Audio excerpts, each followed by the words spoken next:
Hi dears, good morning. 21 ദിവസത്തെ gratitude പ്രാക്ടീസിൻ്റെ 9ാം ദിവസത്തിലേക്ക് സ്വാഗതം. ഇന്ന് പ്രാക്ടീസ് ചെയ്യാൻ പോകുന്നത് നമ്മുടെ ബില്ലുകൾ അടയ്ക്കാനുള്ള നമ്മുടെ കയ്യിലെ പണത്തിന് നന്ദി പറയുക. ഇനി നിങ്ങൾ ആർക്കെങ്കിലും പണം കൊടുക്കുമ്പോൾ വളരെ സന്തോഷത്തോടു കൂടിയാണോ കൊടുക്കുന്നത്? ഉദാഹരണം പറഞ്ഞാൽ കറണ്ട് ബില്ല് അടയ്ക്കുമ്പോൾ, വാട്ടർ ബില്ല്, ഇൻ്റർനെറ്റിൻ്റെ കേബിള്, വീട്ടുവാടക ഒക്കെ കൊടുക്കുമ്പോൾ സന്തോഷത്തോടു കൂടിയാണോ കൊടുക്കുന്നത്? ഒന്ന് ഓർത്ത് നോക്കിക്കേ. അതോ വിഷമത്തോടു കൂടിയാണോ? എന്നാൽ ഇനി മുതൽ ബില്ലുകൾ അടയ്ക്കുമ്പോൾ വളരെ സന്തോഷത്തോടു കൂടി കൊടുക്കുക, വിഷമത്തോടു കൂടി കൊടുക്കാതിരിക്കുക. കാരണം പണം ഒരു ഊർജമാണ്. ഊർജം ഒരിടത്ത് കെട്ടിക്കിടന്നാൽ അത് നശിച്ചു പോകും. പണവും അതുപോലെ തന്നെയാണ്, അതെപ്പോഴും ഒഴുകിക്കൊണ്ടിരിക്കണം. അപ്പോൾ അതിൻ്റെ ഒഴുക്കിനെ തടസ്സപ്പെടുത്താതിരിക്കുക. അപ്പോൾ പണം കൊടുക്കുമ്പോൾ സന്തോഷത്തോടു കൂടിയും നന്ദിയോടും കൂടി കൊടുക്കുക. അപ്പോൾ പണത്തിൻ്റെ ഒഴുക്ക് സുഗമമാകും.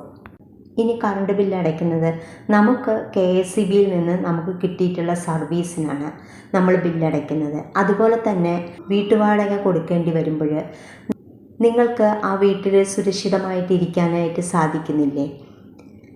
അതുകൊണ്ട് ഈ ബില്ലുകളെല്ലാം നമ്മൾ അനുഭവിച്ച വലിയ സൗകര്യങ്ങൾക്കാണ്. അതുകൊണ്ട് വളരെ സന്തോഷത്തോടു കൂടി ബില്ലുകൾ അടയ്ക്കുക.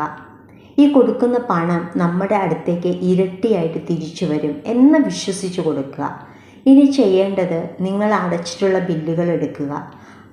അത് കറണ്ട് ബില്ലോ ഇൻ്റർനെറ്റിൻ്റെയോ വാട്ടർ ബില്ലോ കേബിളിൻ്റെയോ ഒക്കെ ആവാം. ആ ബില്ല് അടയ്ക്കാൻ കഴിഞ്ഞതിന് നന്ദി പറയുക. അതിനുശേഷം അതിൻ്റെ പുറകുവശത്ത് എഴുതുക പെയ്ഡ് വിത്ത് ഗ്രാറ്റിറ്റ്യൂഡ് എന്ന്.